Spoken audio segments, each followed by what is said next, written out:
The Grim Reaper, a figure that is synonymous with death.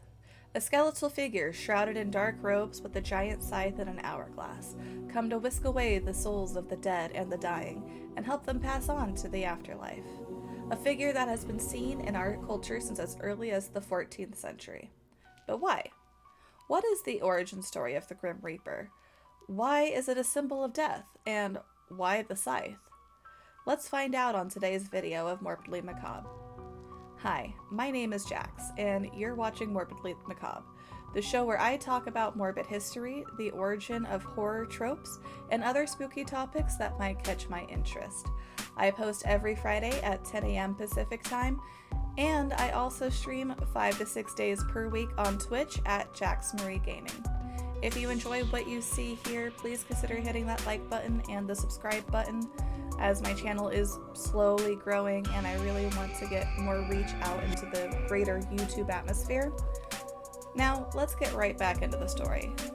The Grim Reaper is a figure that haunts corners of our minds, representing death and the unknown. The Grim Reaper seems to have appeared during the 14th century in Europe during the Black Death, believed to be the result of the plague.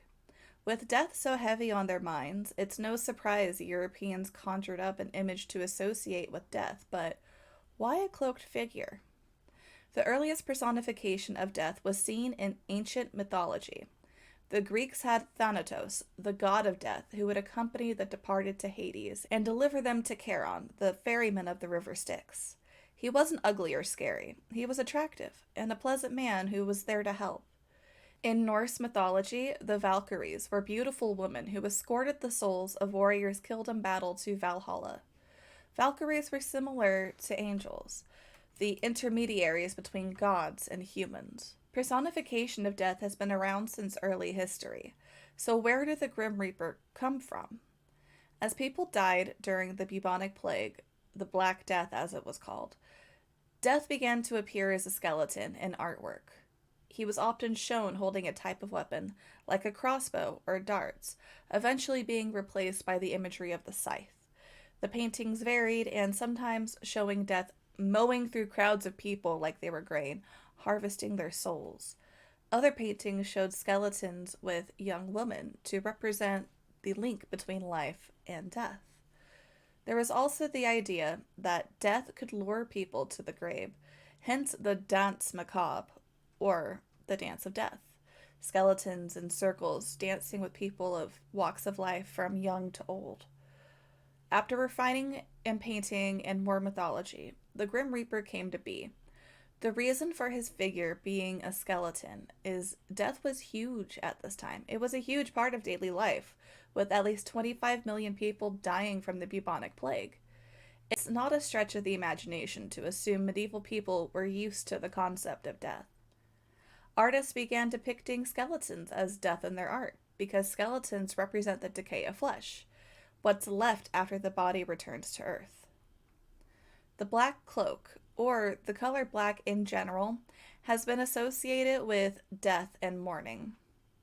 We wear black to funerals. Hearses are typically black. Mourning clothes are traditionally black. Black is also the color of evil forces, but I don't think the Grim Reaper is evil. He's just doing his job and reaping souls and helping us pass on.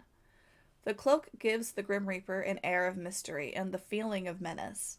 We fear the things that we cannot see, like looking into a darkened room after hearing a noise that shouldn't be there, or peering into a hole or a cave where there's no source of visible light. It's a little terrifying. It adds to the fear of death and the unknown. The scythe is almost synonymous with the Grim Reaper. I see a scythe, and most of the time my first thought is the Grim Reaper. It is a tool that was used to reap grain and grass and would have been widely used by the poorer classes during the bubonic plague. Harvesting was done during the fall and represented the death of another year during this time period. So as they harvested crops, the Grim Reaper harvested souls. The hourglass is also a symbol often seen with the Grim Reaper. It represents time and the passage of our lives.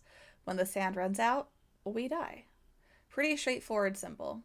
As a symbol or character, the Grim Reaper is pervasive in modern folklore and pop culture.